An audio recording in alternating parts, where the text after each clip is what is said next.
Bismillahirrahmanirrahim. Assalamualaikum warahmatullahi taala wabarakatuh. Ngaturaken sugeng dalu, salam sejahtera kagem panjenenganipun sami, salam kebajikan, salam swastiastu, namo buddhaya. Nuwun kula nuwun amit pasang kaliman tabik tinebih no ing tulak sarik dumawah no ing tawang toa. A'udzubillahi minasyaitonirrajim. Bismillahirrahmanirrahim. Wa bihi nasta'inu ala umuri dunya waddin. Assalatu wassalamu ala asrofil anbiya wal mursalin wa ala alihi wassohbihi ajma'in amma ba'du. Nuhun kepareng asuhan sesarengan kula sak kanca kadang panawung krida Pancasuda. Keparengan dalu kang kebak berkah nderek mangayu bagya babaring sedya adicara tasyakuran walimatul nikah wonten ing rahina dalu menika. Kumbuling pamuja kanthi kumandhanging bendhe mugia tansah rumaket ing kekadangan.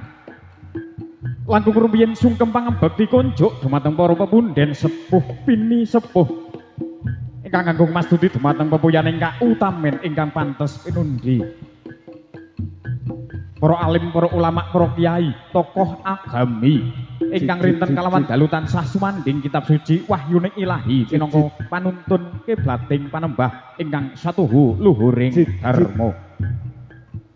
Para pangemban pangembating praja dalah satriyaning nagari niki Bapak Kepala Desa, Bapak Kadus RT RW ugi sedaya sak jenjang perangkatipun minangka dados pandam-panduming para kalawedasih ingkang satuhu luhuring budi. Boten kata lumpen dumateng pandemen seni kabudayan Jawi, para pamirsa sutresna budaya ingkang pantes nampi pahormatan lamun ta sinudarsana. Nuwun kepareng matur kula ing mriki ingkang sepisan tansah ngaturaken gungging matur nuwun ingkang tanpa pepindhan dumateng ingkang hameng karya niki Bapak Kasim dalah Ibu ingkang sampun kersa anibali kula sak rombongan saperlu mangayu bagya adicara tasyakuran walimatul nikah niki putra putrinipun panjenenganipun Bapak Kasim ingkang asisilih Dimas Ayu Feni Arnanda Bunga Rahayuni. Anamungsi panjurung donga kula sak kanca aturaken kagem ingkang kaijabaken mugia dados keluarga ingkang sakinah mawaddah lan warahmah. Amin amin ya robbal ngalamin. Untuk kaping salajengipun ampun bilih kula sak mangkih kanca Pancasuda ingkang mijil saking Kecamatan Gerabak Kadipaten Magelang anggenipun paring panglipur dumateng panjenenganipun sami pandemen seni manggih kekirangan saha kalepatan kula minangka duta pangarsa saking paguyuban tansah mawantu-wantu gungging pangapunten ingkang tanpa pepindhan. Teka pengatan ingkang waget kula aturaken ngaturaken sugeng dalu sugeng amriksani gelaring budaya Pancasuda.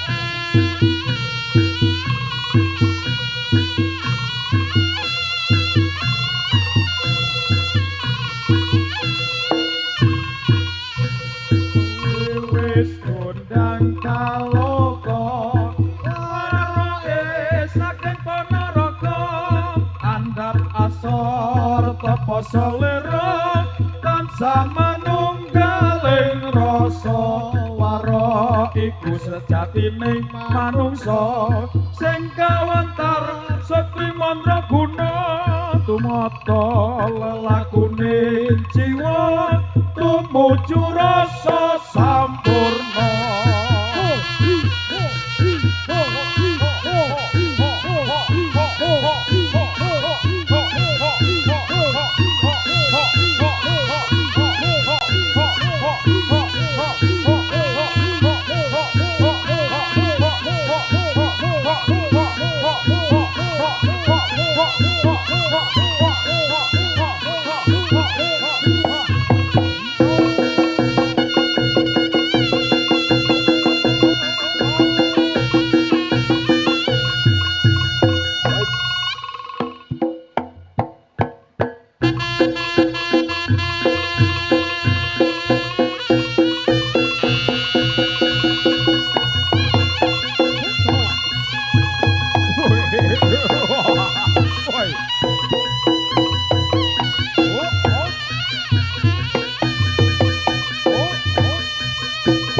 Jamal pasiban ingsun lahir batin wis kambuh ing jiwa ing ingsun warok waskita amlat jagat gumulung pono awasan dulu jagat gumelar Gusti wis sampurna jiwa lan raga kukuh jatining manungsa bakuh bumi Ponorogo.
Sangga langit tresnaku marang sliramu Yayi Sangga langit dudu tresna sing gampang luntur ing wektu senajan abot bebane sing tak jaluk 144 jaran kembar kewan sirah loro lan tabuhan sing bisa nggugah bumi bakal tak wujudake jagat bakal nyekseni tresnane Krana Sewangdana dudu mung abang lambel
Singo Barong, kowe pancen dadi penguasane Alas Lodaya. Nanging dina iki kowe kudu manut marang perintahku. Mustakamu sing wujud macan lan merak iku bakal dadi sarana tresnaku marang Sang Dewi. Manuta utawa kowe bakal ngrasake panase sabetan pecut saman diman.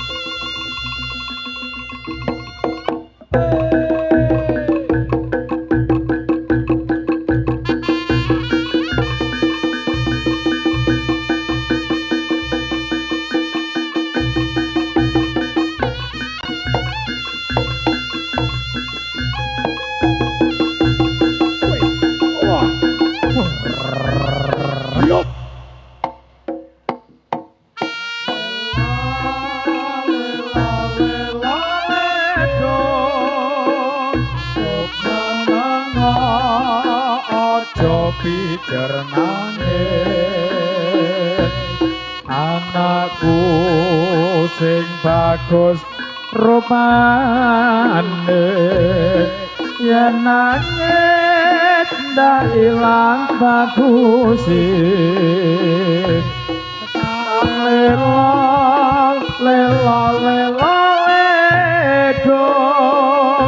cuk menengo aja pijar nangis anakku sing bagus rupane yen nangis ndak ilang baguse tak lela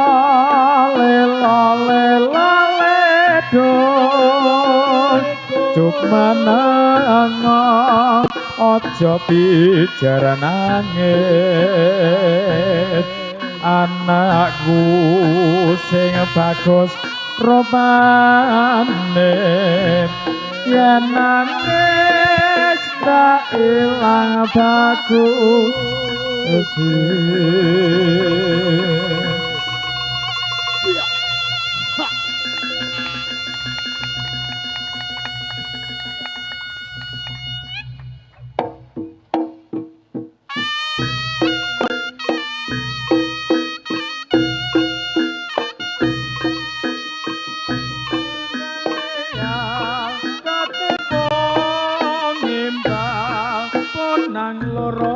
Slendra salepret belok jaran kepang nyongklang merake ngider macan mangap magap bocang ganong ngalinya gebrak mustaka kanggonan reyak pranyata gawe gembira